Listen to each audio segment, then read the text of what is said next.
Nagpapasaklolo ang mga kaanak ng isang batang may leukemia sa Palawan.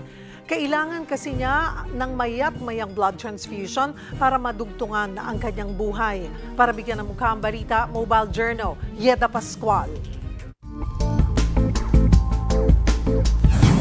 Halos linggo-linggo sinasalina ng dugo ang isang paslit sa Puerto Princesa, Palawan. Halos ito na lang daw kasi ang susi para patuloy pa siyang mabuhay.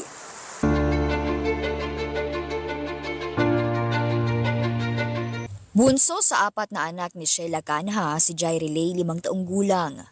Kwento ni Sheila, nagsimula lang sa pabalik-balik na trangkaso ang sakit ng anak noong nakaraang taon.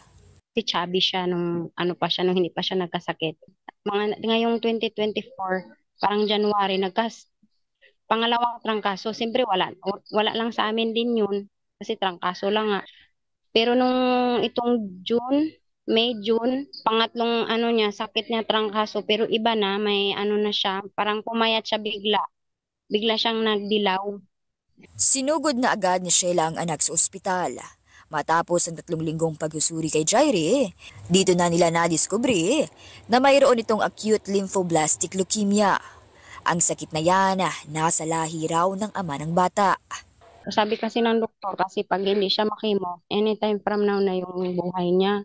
Masakit sa amin, pero minsan iniisip na lang namin na ang buhay galing sa Diyos. Siyang nakakaalam kung anong plano niya sa amin, pamilya. Madalas lagnatin si Jaire at palagi raw nitong iniindang pananakit ng mga buto. Ang problema, kapos talaga sila. Construction worker ang kanyang ama. Si Sheila naman, ngayon na nga lang nakabalik sa pag-aaral, mukhang maaalangan pa. Gawa ng libre na ngayon ang college, nag-aral din ako. Ako personally, nagtitipid ako.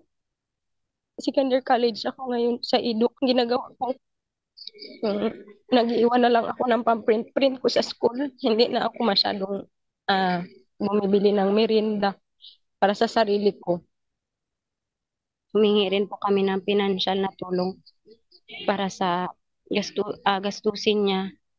Tapos sa yung sinasuggest ng doktor na pang-oral chemo.